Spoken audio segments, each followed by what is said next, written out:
நேயர்களே, நீங்கள் கேட்டுக்கொண்டிருப்பது அண்ணா சமுதாய வானொலி 90.4 அலைவரிசை. இது இந்தியாவின் முதல் சமுதாய வானொலி. நேயர்களே, இப்பொழுது நீங்கள் கேட்கவிருக்கும் நிகழ்ச்சி நட்சத்திர நேர்காணல். இன்று நம்முடன் நேர்காணலுக்கு இணைந்திருக்கும் சிறப்பு விருந்தினர் சென்னை பெருநகர காவல்துறையில் தலைமையிட துணை ஆணையராக பணியாற்றி அண்மையில் பணி நிறைவு பெற்றுள்ள முனைவர் திரு ஏ மணிவண்ணன் அவர்கள். வாங்க நிகழ்ச்சியை கேட்கலாம். வணக்கம் சார். வணக்கம்மா. சார், இப்போ பெண்களுக்குன்னு தங்கள் ஏதாவது அறிவுரை கூற விரும்புகிறீங்களா சார்? பெண்களுக்குன்னு அறிவுரை நான் கொஞ்சம் அதிகமாகவே தரலாம். ஏன்னா நான் பெண் உரிமை சம்மந்தமாக தான் முனைவர் பட்டம் வாங்கியிருக்கேன். அனைத்து மகளிர் காவல் நிலையத்தில் பெண்களுடைய பாதுகாப்பு, பெண் உரிமையை எப்படி பாதுகாக்கிறாங்கிறது தான் நான் ஆய்வுக்கு எடுத்துக்கொண்ட தலைப்பே. அதனால் எனக்கு பெண் உரிமையை பற்றி கொஞ்சம் அதிகமாக தெரியும். இப்போ இந்தியா சுதந்திரம் அடைஞ்சப்ப 1947 ஒரு தரவு சொல்லுது, பெண் பட்டதாரிகள் 1000 பேரில் 14 பட்டதாரிகள் தான் சொல்கிறாங்க. இன்றைக்கி 500க்கு 500 பட்டதாரிகள். இப்போ பட்டதாரிகள்னு எடுத்தாலும் 1000 பேர்லேயே எல்லாருமே படித்திருக்கிறார்கள். பெண்கள் அதிகமாக படித்து விட்டார்கள். ஆண்களை விடவே அனைத்து துறைகளிலும் இது பல துறைகளில் இல்லாமையே இருந்தாங்க. ஒரு காலத்தில் ஆசிரியராக இருப்பாங்க, பேராசிரியராக இருப்பாங்க, மருத்துவராக இருப்பாங்க. மருத்துவருங்கிறப்ப டாக்டர் முத்துலட்சுமி ரெட்டி அவங்க தான் முதல் மருத்துவர். அது மாதிரி துவங்கினாங்க. இன்றைக்கி அனைத்து துறைகளிலும் பெண்களுடைய ஆதிக்கம் கூடியிருக்கு. அப்போ பெண்கள் நல்ல கல்வி அறிவு வந்துருச்சு. பொருளாதாரத்தில் பணிகள்லையும் நம்ம தமிழக அரசு 30% பெண்களுக்குனே தரணும் அப்படின்னு சொல்லி இப்போ பெண்களில் இது பண்ணிட்டாங்க. அதனால் விஏஓ தேர்வுலேருந்து தமிழ்நாடு அரசு குரூப் 1 வரைக்குமே 30% பெண்கள் வராங்க. எல்லா துறையிலையும் பெண்கள் இது பண்ணியிருக்காங்க. அவங்க பின்னர் ஐஏஎஸ்ஸாக கன்ஃபர்ட் ஆகிறாங்க. தமிழ்நாட்டை பொறுத்த வரைக்கும் கன்ஃபர்ட் ஆகிறதுக்கு வழி இருக்குது. பல வசதிகள் செய்து கொடுத்துருக்குறோம் பெண்களுக்குன்னு. பெண்களோட கல்வியை உயர்த்தணுங்கிறதுல நம்ம தொடர்ச்சியாக தமிழக அரசும் சரி, இந்திய அரசும் சரி, 2 அரசாங்கங்களுமே நல்ல பணியாற்றி வராங்க. கல்வி அறிவு கூடிருச்சு. பொருளாதார நிலைமையிலும் அனைத்து குடும்பங்களும் முன்னாடி இருந்ததுக்கு மாதிரி இல்லாமல் இப்போ பொருளாதார ரீதியாகவும் அனைத்து குடும்பங்களும் சமூக ரீதியாகவும் பொருளாதார ரீதியாகவும் பல வளர்ச்சியை பெண்கள் கண்டுட்டாங்க. ஆனாலும் பெண்களுக்கு எதிரான குற்றங்கள் கூடிக்கிட்டு தான் இருக்குது. அதுதான் ஒரு பெரிய சாபக்கேடு. பெண்கள் விட்டில் பூச்சிகளாக போய் எதுவும் வலையில் விழுந்துடக்கூடாது. விட்டில் பூச்சினா உங்களுக்கு தெரியுமான்னு தெரியலை. விட்டில் பூச்சினா கேள்விப்பட்டிருக்கீங்களா? விட்டில் பூச்சியாக போய் விழுந்துடக்கூடாது. வெளுத்ததெல்லாம் பால் எல்லாமே நல்லது, எது இதாக இருக்கோ அது நல்ல விஷயம் அப்படின்னு சீக்கிரமாக ஒரு முடிவுக்கு வரக்கூடாது. கொஞ்சம் தீர விசாரித்து எந்த ஒரு இதுனாலும் இது பண்ணணும். முன்னாடி பெண்களுக்கு எதிரான சட்டங்கள்னு இருந்துச்சுல்ல, அது மிக குறைவாக இருந்துச்சு. அதோட தண்டனைகளும் அதை செய்கிறவங்களுக்கு கொடுத்த தண்டனைகளும் குறைவாக இருந்துச்சு. இப்போ இந்த நிர்பயான்னு சொல்லி டெல்லி பெண் ஒரு நிர்பயா வழக்குன்னு உங்களுக்கு கேள்விப்பட்டிருப்பீங்க, எல்லாருமே கேள்விப்பட்டிருப்பீங்க. அந்த நிர்பயா வழக்கு இந்த மாதிரி பெண்ணுக்கு எதிரான குற்றங்கள் அதிகமாக இந்திய அரசு என்ன செஞ்சிச்சுன்னா, சட்டங்களில் அவர்களை அதிகமாக தண்டிக்க வேண்டும். யார் அதிகமாக செய்கிறாங்களோ அவர்களை தண்டிக்கணும்.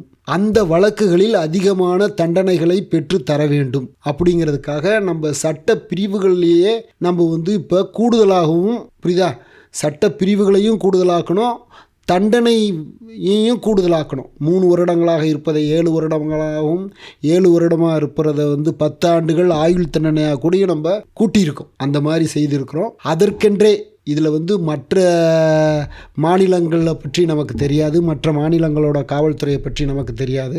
ஆனால் நம்ம தமிழ்நாட்டில் தான் 240 அனைத்து மகளிர் காவல் நிலையங்கள் இருக்குது. இப்போ 240க்கு மேலே இருக்குதுன்னு நினைக்கிறேன். அனைத்து மகளிர் காவல் நிலையம் இது பண்ணி அதில் பெண் காவலர்லேருந்து ஆய்வாளர் வரை பெண்களே இருந்து இது பண்ணுற வழக்குகள் பண்ணுறோம். அதுவும் இல்லாமல் மாவட்ட அளவில் பெண்களுக்கு எதிரான குற்றங்களை கண்காணிக்க ஒரு கூடுதல் கண்காணிப்பாளர். தமிழக அளவில் 3 எஸ்பி ரேங்க், இப்போ நான் ரிட்டையர்ட் ஆன மாதிரி 3 எஸ்பி ரேங்க்கில் பெண்களுக்கு எதிரான குற்றங்களை இது பண்ணுறதுக்கு 3 அதிகாரியும், ஒரு டிஜிபி லெவலில் ஒரு அதிகாரியுமே இருக்காங்க. அந்த அளவிற்கு நம்ம வந்து கட்டமைப்பை இப்போ வளர்த்து சட்ட ரீதியாகவும் சரி கட்டமைப்பு ரீதியாகவும் சரி நம்ம வந்து அவங்கள வந்து தண்டனை பெற்றுத்தரதுக்கு இது பண்ணுறோம். இப்போ கடந்த சில ஆண்டுகளுக்கு முன்பால் கொண்டு வரப்பட்ட போக்சோ சட்டங்கிறது நல்லபடியாக செயல்படுத்தப்பட்டு வருகிறது. எங்களுடைய காவல்துறையில் நாங்கள் என்ன சொல்கிறோம்னா, எதையும் புகார் கொடுக்காமல் தவிர்த்து விட வேண்டாம். நீதிமன்றத்திற்கு செல்லணும், காவல் நிலையத்துக்கு செல்லணும், அலைச்சல் இல்லை நம்ம குழந்தைய வந்து அவமானப்படுத்துவார்கள், பல தடவை அலையணுமே அப்படின்னு புகார்தாரர் தங்களுடைய கவலைகளை தாங்களே மனசுக்குள்ளே போட்டு பூட்டி வைத்து விடக்கூடாது, வைத்து புகார் சொல்லாமல் விடக்கூடாது. ஏன்னா இப்போ இருக்கிறது என்னென்னா இன் கேமரா ப்ரொசீடிங் அப்படின்னு சொல்லி பாலியல் தொந்தரவுகளால் பாதிக்கப்பட்ட குழந்தைகள் இருக்காங்க பார்த்தீங்களா, அவர்களுக்கு நாங்கள் பெண் காவலர்களை மஃப்டியில், அதாவது சாதாரண உடையில் உள்ள பெண் காவலர்கள் அவங்களுக்கு ஆலோசனை வழங்குறதுக்கும் இதுக்கும் ஏற்பாடு பண்ணியிருக்கோம். புரியுதுங்களா? அவங்களுக்கு கலந்து ஆலோசனித்து அவங்கள்ட்ட கரெக்டாக இன்வெஸ்டிகேஷன் பண்ணுறதுக்கான வசதி வாய்ப்புகளை இப்போ நாங்கள் அதிகமாக செய்து விடுறோம். பாலியல் தொந்தரவுகளால் பாதிக்கப்பட்ட குழந்தைகள், பெண்கள் எல்லாரையும் விசாரிக்கிறதுக்கு பெண்கள் தான் விசாரிக்கணும். பெண் சார்பு ஆய்வாளர்கள், பெண் ஆய்வாளர்கள், பெண் டிஎஸ்பிஸ், புரியுதுங்களா, அவங்க தான் விசாரிக்கணுங்கிறத அதை முறையாக கொண்டு வரோம். அதே மாதிரி நீதிமன்றங்களும் சரி, அந்த விசாரணையை வந்து உள்ளரங்கா இப்போ மற்ற நீதிமன்றங்கள் மாதிரி அது செயல்படாது. புரியுதுங்களா? அந்த நடவடிக்கைகள் வெளியே தெரியாது. அப்படி தான் நீதிமன்றங்களும் இது பண்ணி அதிகப்படியான தண்டனைகளை இப்போ நீதிமன்றங்களும் வழங்கி வராங்க. எந்த ஒரு வழக்குலையும் ஏதாவது 1-2 ரேரஸ்ட் கேஸுன்னு சொல்லுவாங்க, ஓரிரு வழக்குகள் வேணாலும் இதாகலாமே ஒழிய, அதையும் நாங்கள் என்ன செய்கிறோம்னா இப்போ அப்பீலுக்கு போகிறோம்.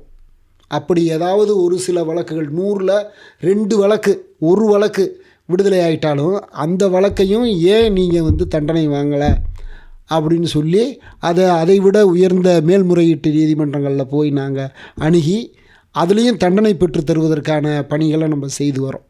அதனால் யாராவது ஒரு சின்ன விடயமாக இருந்தாலும் சரி, அதை வந்து காவல்துறைக்கிட்ட சொன்னால் நமக்கு அவமானம், அடுத்து நீதிமன்றம் செல்ல வேண்டும், அது அவமானம், இது சம்பந்தமாக அடிக்கடி அலைய வேண்டும், நம் பெண்ணுக்கு பெயர் கெடும் என்றெல்லாம் யாரும் கருத வேண்டாம். புகாரை வந்து கண்டிப்பாக கொடுத்து விட வேண்டும். ஏனென்றால் அந்த ஒரு சிறு தவறு, பாலியல்லே சிறு தவறு பெரிய தவறுன்னு ஒன்று கிடையாது. அப்படி சொல்லக்கூடாது, நானுமே சொல்லக்கூடாது. பாலியல் தவறு எல்லாமே குற்றம்தான். புரியுதா? ஒரு குற்றவாளியை நம்ம ஒரு இதில் விட்டோன்னு வச்சுக்கோங்க, அவன் பெரிய ஆள் ஆகிட்டான்னா இன்னும் தவறாயிடும், சமூக இதாகிடும். அதுலேயும் சில குழந்தைகள் பெண்கள் வந்து அதை ஏற்றுக்கொள்ள முடியாமல் போய் ஒரு தற்கொலை எண்ணத்துக்கு கூடி வந்துடலாம். அந்த மாதிரி சூழ்நிலை கூடி நடந்து விடணும். இது வந்து மனித உரிமைக்கும் மனித ஆற்றலுக்கும் எதிரான ஒரு போர் மாதிரி இந்த பாலியல் புகாருங்கிறது. அதனால் அதை வந்து எல்லாரும் கொடுத்து நடத்த சொல்லணும், விசாரிக்க சொல்லணும். அந்த எதிரிகள் தண்டனை வாங்கி தருவதற்கான வழிமுறைகளை செய்யணும். அதற்கு பெண்கள் வந்து இளம் வயது பெண்கள் பழகிறது, யார்கிட்ட பழகிறோம், யாருக்கிட்ட இது பண்ணுறோம், ஏன் பேசுகிறோம், தேவையா, ஒருவரிடம் தொலைபேசி எண் கொடுக்குறோம், அது யாருக்காக கொடுக்குறோம், எந்த எண்ணை கொடுக்குறோம். சில விஷயங்களை தன்னுடைய தொலைபேசி நம்பர்களை கொடுக்காம சகோதரர் நம்பரையோ வீட்டுக்காரர் நம்பரையோ அவங்க நம்பரை கூடி நம்ம கொடுத்து இது பண்ணலாம். எந்த அளவுக்கு ரகசியங்களை காப்பாற்றணுமோ அந்த அளவுங்களுக்கு நம்மளுடைய குடும்ப ரகசியங்கள், குடும்ப விஷயங்கள், அதை வந்து தேவையற்றவர்களிடம் பேசாமல், யார்கிட்ட பேசணுமோ ஒரு மனநல மருத்துவர்கிட்ட போய் குடும்ப ரகசியத்தை பேசி ஒரு ஆலோசனை கேட்குறதுங்கிறது வேறு. அதே நேரம் கண்டவங்ககிட்டையும் கண்ட இடத்துலையும் தன்னுடைய குடும்ப ரகசியங்கள், குடும்ப விஷயங்களை இது பண்ணக்கூடாது. அதே மாதிரி இப்போ வந்து இந்த இன்டர்நெட் அப்படின்னு வந்திருக்க அந்த சைபர் இருக்குது பார்த்தீங்களா, சைபர் கிரைம், பெண்களுக்கு எதிரானது, அது வந்து இணையதளங்கிறது ஒரு மிகப்பெரிய வரப்பிரசாதம். இணையதளங்கிறது ஒரு மிகப்பெரிய வரப்பிரசாதம். ஆனால் அதுவே ஒரு பெரிய சவப்பெட்டி. நம்ம கைபேசிங்கிறோம்ல, அது சின்ன பாக்ஸுன்னு நினைக்கிறோம், அது உண்மையிலேயே மனிதனை சவப்பெட்டியில் அடைச்சிரும். அந்த அளவிற்கு கெட்ட பழக்க வழக்கங்களையும் கெட்ட இதையும் கொண்டு வருவதற்கு அந்த இதை மாற்றாக யூஸ் பண்ணுறாங்க. அதனால் எண்களை தருவது, மற்ற நபர்களோடு பழகுவது, அலுவலகத்தில் பணியாற்றுறவங்கள்ட்டையும் யார் என்ன, அவர் எதற்காக, ஏன் இப்படி பேசினார், ஏன் இப்படி நடந்து கொண்டார், அதில் ஏதாவது ஒரு தவறு இருந்தால் அவங்க புகார் செய்யணும். விசாகா கமிட்டின்னு சொல்லி ஒரு அமைப்பு இருக்கிறது. அது மிக இவங்களுக்கு தெரியாது. 20 பெண்கள் பணியாற்றும் ஒவ்வொரு தனியார் நிறுவனத்திலும் விசாகா குழு, விசாகா என்ற ஒரு இவங்க இது பண்ணது வச்சு ஒரு வழக்கு இருக்குது. அதை வைத்து தொடக்குனது விசாகா கமிட்டின்னு சொல்லி. அதாவது 20 பெண்கள் பணியாற்றுகின்ற ஒவ்வொரு கம்பெனிலையும் விசாகா குழுன்னு ஒன்று வைத்திருக்கணும். தனியார் கம்பெனியாக இருந்தாலும் சரி, அரசு துறை நிறுவனங்களாக இருந்தாலும் சரி, அலுவலகங்களாக இருந்தாலும் சரி, விசாகா கமிட்டின்னு பெண்களே நின்று கவனிக்கிற ஒரு கவர்னிங் பாடி, பெண்களுக்கு எதிரான குற்றங்களை செய்கிறது. அது உங்கள் கம்பெனியில் இப்போ இந்த நிகழ்ச்சியை கேட்டுக்கொண்டு இருக்கின்ற நேயர் பெருமக்கள் 100 பேர் உள்ள கம்பெனியில் வேலை செய்வீங்க, 500 பேர் உள்ள கம்பெனியில் வேலை செய்வீங்க. இப்போ எங்கேயுமே 500, 100, 200ங்கிறது சாதாரணமாக இருக்குது. அந்த கம்பெனியில் பெண்கள் 100 பேர் வேலை செய்தால் அந்த இடத்துல கண்டிப்பாக இருக்கணும். 20 பெண்கள் வேலை செய்தாலும் ஒரு விசாகா கமிட்டின்னு இருக்கணும். அங்கே அந்த ஜெண்டர் சென்சிட்டேஷன், பாலின வேறுபாட்டினால் இது பண்ணாலும் அதையும் புகாராக சொல்லலாம். இல்லை பாலினத்தை வைத்து அவங்களுக்கு ப்ரமோஷனோ இல்லை சம்பளத்துலையோ இல்லை அவர்களை ஒரு இல்ட்ரீட் பண்ணுறாங்க அப்படின்னாலும் அதை அந்த கமிட்டியில் புகார் பண்ணி உரிய அந்த கம்பெனியை நடத்துகிற ஓனருக்கும் சொல்லி அவருக்கும் ரெஸ்பான்சிபிலிட்டி இருக்குது. ஒரு 40 பேர் பணியாற்றுகின்ற ஒரு அலுவலகத்தில் இருக்க தலைமை இடத்துல இருக்காங்க பார்த்தீங்களா, அவங்களுக்கு இருக்குது. அதே மாதிரி பள்ளிக்கூடங்களில் பள்ளி ஆசிரியைக்கு அந்த பொறுப்பு இருக்குது. தன்னிடம் படிக்கும் பெண் குழந்தை இல்லை சின்ன பிள்ளைங்களாக இருந்தால் ஆண் குழந்தையும் சரி, ஏதாவது பாலியல் ரீதியாக துன்புறுத்தப்பட்டிருக்காங்க, ஏதாவது இது இருக்குன்னு சொன்னால் அது அவர்கள்தான் பொறுப்பு. 20 பேருக்கு ஆசிரியையாக இருக்கிற ஆசிரியையும் பொறுப்பு, தலைமை ஆசிரியை பொறுப்பு. அவங்க கேட்கணும், கேட்டு அதை தலைமை ஆசிரியரிடம் சொல்லி அதற்கான உரிய நடவடிக்கை எடுக்கணும். காவல்துறை மூலமாக சட்டப்படியாக நடவடிக்கை எடுக்கணும். அவ்வளவு சட்டம் சொல்லுது. ஆனால் நம்ம எல்லாத்தையும் ஒரு மேம்போக்கா இது என்ன அது என்ன இதெல்லாம் பெருசா அப்படின்னு சொல்லி நம்ம அக்கறையின்மையாக இருக்கிறது பின்னர் பெரிய தவறுகளில் கொண்டு போய் விடும். அதனால் சமூக ரீதியாகவும் பல ஆபத்துக்களை நம்ம சந்திக்க நேரிடும். அதனால் எந்த ஒரு சின்ன புகார்னாலும் உடனடியாக உங்களுடைய நீங்கள் அலுவலகத்தில் வேலை செய்கிறவராக இருந்தால் உங்களுக்கு யார் இன்சார்ஜ், உங்களுக்கு யார் மேனேஜர், அவரிடம் புகார் செய்ய வேண்டும். அவர் அந்த கம்பெனியோட ஓனர்கிட்ட செய்யணும். அவருக்கும் ரெஸ்பான்சிபிலிட்டி இருக்குது. அதோடு அவங்க இல்லை அம்மா அப்பா அவங்ககிட்ட சொல்லி நீங்கள் காவல்துறையில் புகார் செய்து அதற்கான சட்டப்படியான நடவடிக்கை எடுத்து எல்லா பாலியல் குற்றவாளியும் தண்டிக்கப்பட வேண்டும். அதற்கு நம்ம செஞ்சால் போதும். அதை செய்யணும். பழகிறப்ப பார்த்து பழகணும். பெண்கள் நான் பொதுவாக கேட்டுக்கிறது, யாரோடு பேசுகிறோம், யாரோடு பழகிறோம், எதற்கும் ஒரு எல்லை இருக்குது. அந்த எல்லையை காப்பாற்றினா போதும். வளர்றது வேற, வளர்ச்சி வேற, அறிவில் வளர்றது வேற, திறமையில் வளர்றது வேற, அடுத்தவரை முந்துறதுக்காக நம்ம இதாகிறது வேற. ஆனால் பழக்கத்தில் மட்டும் எதாக இருந்தாலும் கொஞ்சம் கீப் சம் டிஸ்டன்ஸ். யாராக இருந்தாலும் பழகணும். பழகாமல் இந்த காலத்துலலாம் யாரோடையும் பழகாமல் நம்ம ஒரு மூலையில் உட்கார்ந்து எந்த ஒரு தனி மனிதரும் முன்னேற முடியாது. அது உடன்பாடு, எனக்கும் உடன்பாடு உண்டு. 100 பேர்கிட்ட பழகினா தான் ஆகணும். பஸ்ஸில் ஏறி தான் ஆகணும், பஸ்ஸில் இறங்கி தான் ஆகணும், ஆட்டோவில் போய் தான் ஆகணும், ட்ரெயினில் போய் தான் ஆகணும், ஃப்ளைட்டில் போய் தான் ஆகணும். புரியுதுங்களா? எங்கே போனாலும் எந்த ஊழியராக இருந்தாலும் யாராக இருந்தாலும் ஆண் ஆண் தான், பெண் பெண் தான். அதை முதல்ல நீங்கள் அந்த பெண்கள் கவனமாக இருந்து எங்கே இது பண்ணுறோம், யார், பொது இடங்களில் நம்ம போகிறப்ப சிலரோட நடவடிக்கைகள், சில ஆண்களோட நடவடிக்கைகள், அதே மாதிரி மற்றொரு இது என்னென்னா, பெண்கள்லையே சில கயவர்கள் பெண்களை தவறான இச்சைக்கு இது பண்ணுறது, தவறான இடத்திற்கு கூட்டி செல்லுதல், அந்த மாதிரி இதெல்லாம் தவிர்க்கப்பட வேண்டும். அவங்களோட பழகக்கூடாது. யாரோட இருக்கணும், யாரோட போகிறோம், எங்கே போகிறோம், எதுக்காக போகிறோம், எதற்காக பழகிறோம், இந்த பெண்ணோட நடவடிக்கை நம்மை கொண்டு போய் எங்கிட்டாச்சும் குழியில் தள்ளிடுமா அப்படிங்கிற மாதிரி நினச்சி அவங்களோட பழகணும். பெண்கள்லேயே ஒரு சிலரோடு அவங்களோட நடவடிக்கை எப்படி இருக்குது, அவங்க எப்படி பழகிறாங்க, கிவ் அண்ட் டேக் பாலிசி. நாம் ஒரு நல்லது செய்கிறோம்னா அவங்க நமக்கு ஒரு நல்லது செய்கிறாங்க, அது வேறு. ஆனால் எல்லை மீறி எதுவும் போகக்கூடாது. எந்த காரணத்தை கொண்டும் அவங்கள வந்து நம்ம அவர்கள் கூட வேலை செய்கிறவங்கன்னா அவங்களோட பணி சம்பந்தமாக பேச வேண்டும்.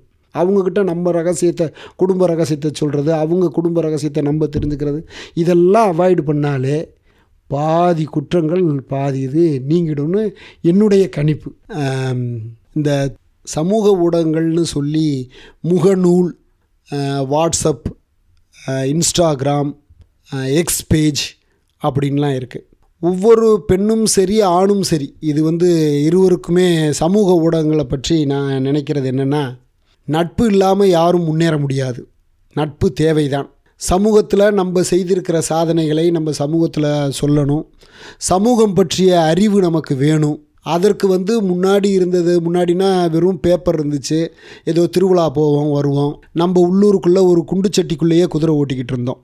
ஆனால் இன்று இணையதளம் என்று ஒன்று வந்த பிறகு 198 நாடுமே குளோபல் வில்லேஜ், இந்த உலகமே ஒரு கிராமமாக ஒரு சிறு பெட்டிக்குள்ளே கையில் உபயோகிக்கிற அளவுக்கு வந்துருச்சு, செல்பேசியில் வந்துருச்சு. அது நமக்கு மிகப்பெரிய சாதனை தான். எந்த ஒரு ஆயுதமும் கண்டுபிடிப்பும் மனித வாழ்வுக்கு தேவைதான். கைபேசி அனைவருக்கும் தேவை. அதனால் பல லாபங்கள் இருக்குது, இல்லைன்னு சொல்லலை, யாரும் மறுக்க முடியாது. ஆனால் அதில் நம்ம இப்போ நான் முன்னாடி பெண்களுக்கு சொல்கிறப்ப சொன்னது தான், எல்லை மீறி யாரோடையும் பழகக்கூடாது. அதே மாதிரி ஃபேக் ஐடி, சிலர் ஆண்களே பெண்கள் உருவத்தில் ஐடி கிரியேட் பண்ணி அதில் பெண் மாதிரியே இருக்கிற தரவுகளை தந்து அவர்களை போட்டே செயல்பட்டு சிலரை வலுக்கட்டாயமாக பெண்களை நட்பு ரீதியாக இழுத்து அதில் தவறுகள் செய்வதற்கு இப்போ இருக்கிற சமூக ஊடகங்களில் நிறைய இது இருக்குது. அதை நான் கடந்த 2.5 ஆண்டுகளுக்கு மேலே இந்த சைபர் கிரைமில் வேலை பார்த்ததுனால, ஏடிஎஸ்பியாக வேலை பார்த்ததுனால எங்களுக்கு அது சம்மந்தமான வழக்குகள், எங்கள் அதிகாரிகள் தந்த அறிவுரைகள், நானும் இந்த சமூக கண்ணோட்டத்தோட பல செய்திகளை படித்ததுனால அது தெரிந்திருக்கிறேன். அதனால் எந்த காரணம் கொண்டும் நட்பு ஒருவர் கேட்குறாங்கன்னா அவங்க எந்த விதத்தில் உண்மை, அதை மற்றொரு சோர்ஸ் மூலியமாக வெரிஃபை பண்ணிடணும். உண்மையிலே இப்படிப்பட்ட பெண் இருக்கிறாரா, இப்படிப்பட்ட ஆண் இருக்கிறாரா, இவர் சரியான நபர் தானா, இவர் எந்த அளவிற்கு பழகுகிறார், இல்லைன்னா டெலீட் பண்ணிடணும். அவரோட ஃப்ரெண்ட் ரிக்வெஸ்ட் கேட்டு அவங்க இதாக இருக்குது, அவர்களோட நடவடிக்கை ஒரு மாதிரியாக இருக்குது, அவர்களுடைய வாசகங்கள் ஒரு மாதிரி இருக்குது, அவர்களுடைய இது இருக்குன்னா அதை நம்ம அதுலேயே வசதி இருக்குது, நம்மளே டெலீட் பண்ணுறது, நம்மளே இது பண்ணுறது. யாரோடையும் பழக்கம் அதுவும் ஒரு அளவுக்கு தான். சமூக ஊடகங்களாக இருந்தாலும் சரி, நேரடியாக பழகும் பழக்கமாக இருந்தாலும் சரி, எல்லை மீறாமல் இருந்தால் தொல்லையை நம்ம தவிர்க்கலாம். நாமே நமக்கு கிடைக்கிற தொல்லைகளை நம்ம கொஞ்சம் தவிர்த்துக்கலாம். அதை கொஞ்சம் புரிஞ்சு இது பண்ணணும். வளர்றோம், வளர்ச்சி வேகம், அப்படி முன்னேறணும் இப்படி முன்னேறணும்னு போய் பின்னாடி எங்கேயோ போய் ஒரு சரிஞ்சு ஒரு பள்ளத்தில் விழுந்து நாமே நம்ம சமாதிக்கு வழிவகுத்துடக்கூடாது. அதை ரொம்ப கேர்ஃபுல்லாக எல்லாருமே பழகணும். தீயாக இருக்கணும். ஒரே வார்த்தையில் சொன்னோம்னா என்ன, பெண்களும் சரி ஆண்களும் சரி அடுத்தவங்களோட பழகிறப்ப ஒரு கவனத்தோடையே பழகணும். பழகாமல் வாழ முடியாது, பழகாமல் சமூகம் கிடையாது. எல்லாரும் எல்லாரோடையும் பழகி தான் ஆகணும். ஆனால் யாருடன் பழகுகிறோம் என்பதில் தான் நம்ம ரொம்ப கருத்தாக இருக்கணும். பின்னாடி அது கண்டுபிடித்து அவர்களை தண்டனை வாங்கி கொடுப்பதெல்லாம் எளிது தான், இருந்தாலும் அது தேவையற்றது.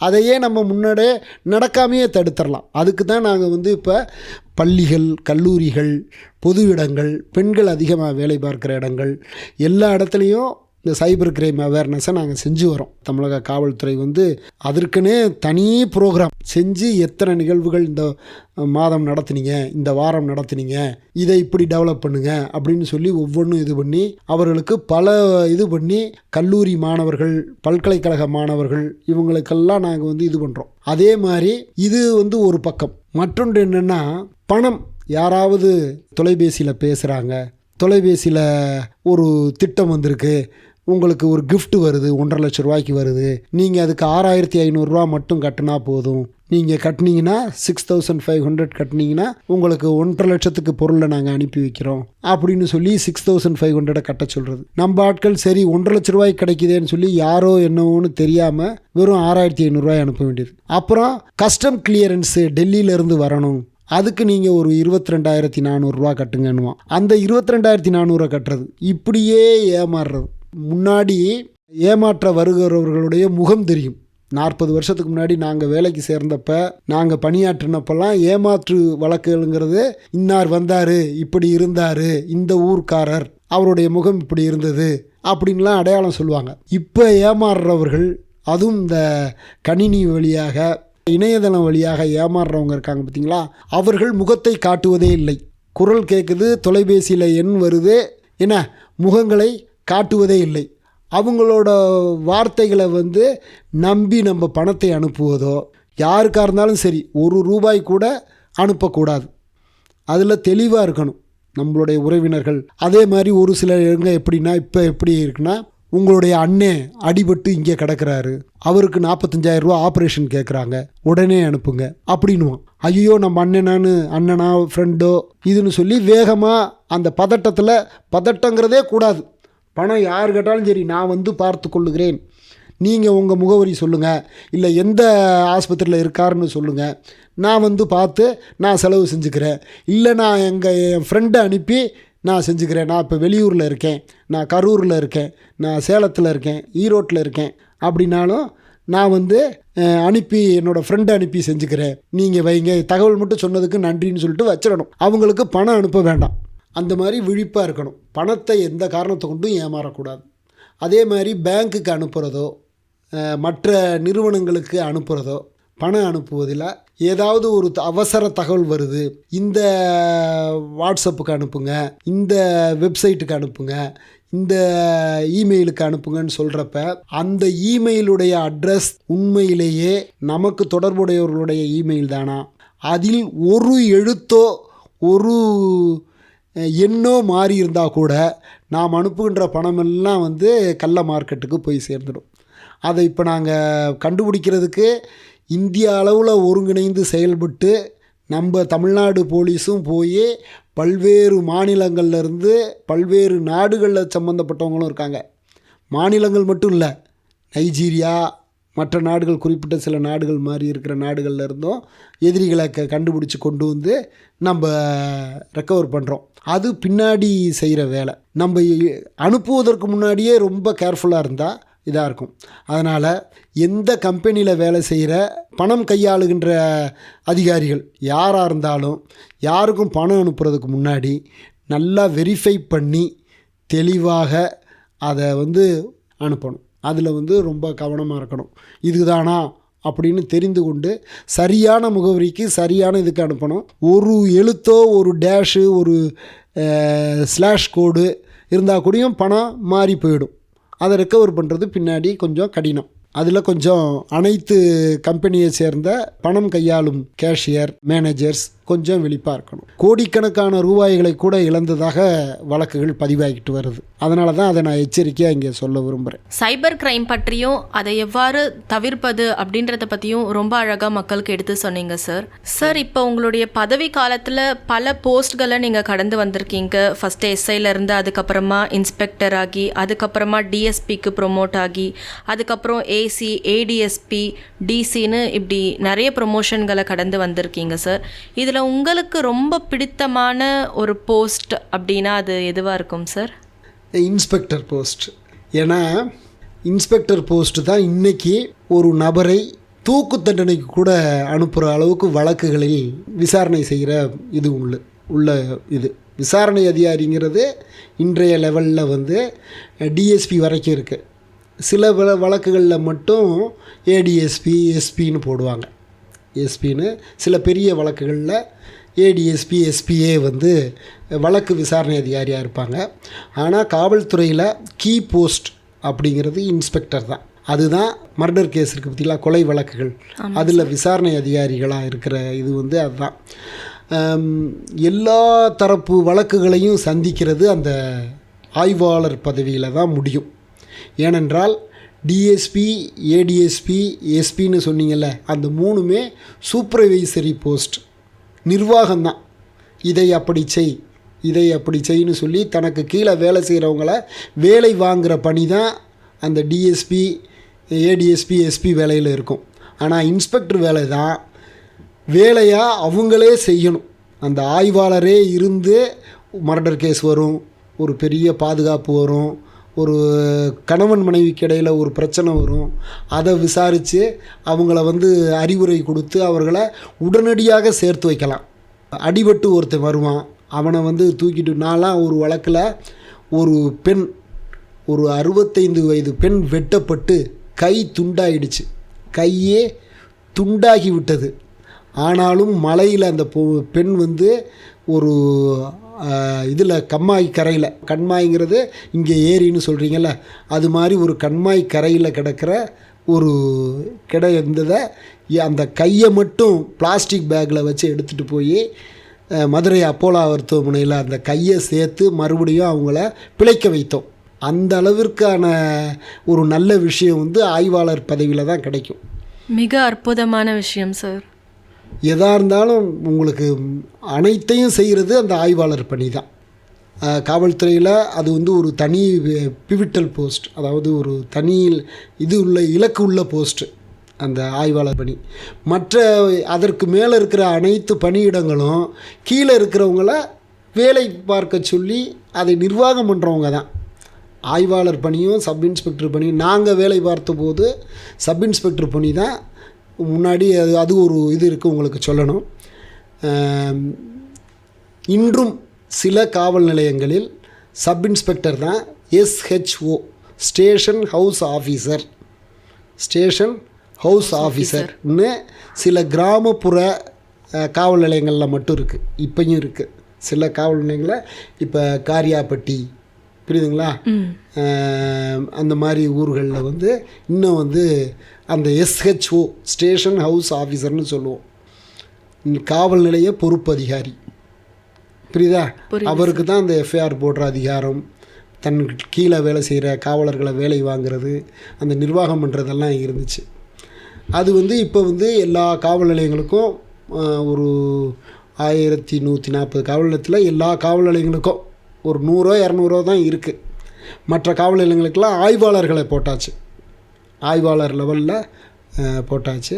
அந்த SHO, ஸ்டேஷன் ஹவுஸ் ஆஃபீஸருங்கிறது தான் மனித உரிமை சம்பந்தமாக உச்ச நீதிமன்றம், டெல்லியில் உள்ள உச்ச நீதிமன்றம், நேஷனல் ஹியூமன் ரைட் கமிஷன், இதுக்கெல்லாம் பதிலளிக்கிறப்ப SHOவோட அந்த காவல் நிலைய பொறுப்பதிகாரியோட பணி என்ன, ஏன் அவர் தடுக்கவில்லை, தனக்கு கீழே வேலை செய்கின்ற காவலரின் தவறை ஏன் இவர் கண்டிக்கவில்லை. அப்போ முதல் பொறுப்பு தவறு வந்து காவல் நிலையத்தில் வேலை செய்கிற ஒரு காவலர் செஞ்சிட்டாலும் அந்த இன்ஸ்பெக்டர் மேலே தான் வரும் பொறுப்பு. ஏன்னா கண்டிக்க வேண்டிய பொறுப்பு அந்த இன்ஸ்பெக்டர் மேலே தான் இருக்குது. ஏனென்றால் அவர் தான் அந்த கட்டடத்துக்குள்ளேயே இருக்கிற அதிகாரி, அந்த ஸ்டேஷன் ஹவுஸ் ஆஃபீஸர். புரியுதுங்களா? மற்ற இவங்கெல்லாம் வந்து I am away from the office, என்னுடைய அலுவலகம் தனியாக இருக்கிறது, நான் வந்து விசிட் போனேன், நான் அறிவுரை கொடுத்துருக்கிறேன், நான் குறிப்பாணைகள் கொடுத்துள்ளேன், புரியுதா, நான் சர்க்குலர்ஸ் விட்டுருக்கேன் அப்படின்னு மட்டும் சொல்லிவிட்டு அவங்க தப்பித்து போய் விடலாம். ஆனால் அந்த ஆய்வாளர் பதவி இருக்குது பார்த்தீங்களா, அது மட்டும் என்ன தனக்கு கீழே வேலை செஞ்சவங்க தப்பு பண்ணியிருந்தாலும் ஆட்டோமேட்டிக்காக இந்த ஆய்வாளரை தான் பாதிக்கும். அதனால் அந்த ஆய்வாளர் போஸ்ட்டு தான் ரொம்ப அருமையான ஒரு கடக்க வேண்டிய போஸ்ட்டு. ஆமாம், அதையும் நம்ம ஒரு 12 ஆண்டுகள் செய்து வந்திருக்கிறோம். பல காவல் நிலையங்களில் பணியாற்றி பல வழக்குகளை பார்த்து பல அனுபவம் பெற்றிருக்கோம். Great sir. உங்களுக்கு பிடித்த போஸ்ட் இன்ஸ்பெக்டர் அப்படின்றதையும் அதை எதனால் பிடிக்கும் அப்படின்றத பற்றியும் ரொம்ப அழகாக எடுத்து சொன்னீங்க சார். இப்போ என்னுடைய அடுத்த கேள்வி என்னென்னா, நீங்கள் உங்களுடைய பதவி காலத்தில் நிறைய வழக்குகளை சந்திச்சிருப்பீங்க சார். அதில் உங்களால் மறக்க முடியாத வழக்கு மற்றும் நீங்கள் மேற்கொண்ட ஒரு சவாலான வழக்கு அப்படின்னா அது எந்த வழக்காக இருக்கும் சார்? பல வழக்குகளை சந்தித்திருக்கிறேன். அந்த வழக்குகள் பற்றி தான் என் இனிய காவல்துறை என்ற நூலில் அதெல்லாம் கொண்டு வந்திருக்கேன்.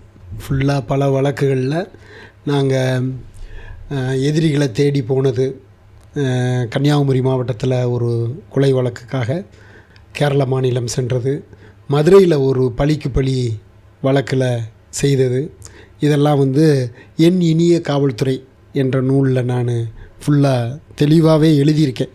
அதை படித்து பார்த்திங்கன்னா உங்களுக்கு எல்லாம் தெரியும். புக்காகவே அது வந்து இப்போ எல்லா புத்தகமும் இருக்குது. என்னுடைய 7 புத்தகங்கள், 8 புத்தகம் எழுதியிருக்கேன். அதில் 7 புத்தகங்களை புத்தகமாக எல்லா இதுலேயும் பார்க்கலாம். 7 புத்தகமுமே புக்காகவும் படிக்கிறதுக்கு வாய்ப்பு இருக்குது. அனைவரும் அதை வாங்கி படிங்க. பல வழக்குகளை நான் அதில் மேற்கோள் காட்டி எழுதியிருக்கிறேன். சுவையான சம்பவங்கள், வாழ்க்கையில் காவல்துறையில் நான் சந்தித்த விஷயங்கள், காவல்துறையில் நான் செய்ய நினைத்தது செய்யாமல் விட்டது, அடுத்து என்ன செய்யணும் அப்படிங்கிறதெல்லாம் பல விஷயங்களை என் இனிய காவல்துறைன்னு நூல் எழுதியிருக்கேன். அப்புறம் விழிப்புணர்வு சம்மந்தமாக இப்போ இந்த போக்குவரத்து விழிப்புணர்வு, சைபர் கிரைம் விழிப்புணர்வு, பெண்களுக்கு எதிரான குற்றங்கள், குற்றத்தடுப்பு, நம்ம வீட்டில் களவு போகிறது சம்மந்தமாக பொருள்களை எப்படி பாதுகாக்கணும் அப்படிங்கிற தலைப்பை நான் சம்மந்தமாக எழுதின தினமலர் நாளிதழில் வெளியான கட்டுரைகள் அதெல்லாம் தான் சேர்த்து கிடைத்த கொஞ்ச நேர ஓய்வுன்னு ஒரு நூலும் எழுதியிருக்கேன். அந்த 7 நூலில் இப்போ புக்காகவே ஃபுல்லாக பார்க்கலாம். எல்லாருமே முனைவர் மணிவண்ணன் அப்படின்னு போட்டாலே அந்த 7 புத்தகங்களும் இலகுவாக பார்த்துடலாம். அந்த புத்தகங்களை படிச்சிடலாம். ஒரு புத்தகம் மட்டும் இலவசமாக படிச்சுக்கலாம். ஆனால் புத்தகமாக அனைத்து புத்தகங்களும் இருக்குது, அதை பார்த்து கொள்ளலாமா? சரிங்க சார், கண்டிப்பாக படிக்கிறோம் சார். நன்றி சார். மிக்க நன்றிம்மா.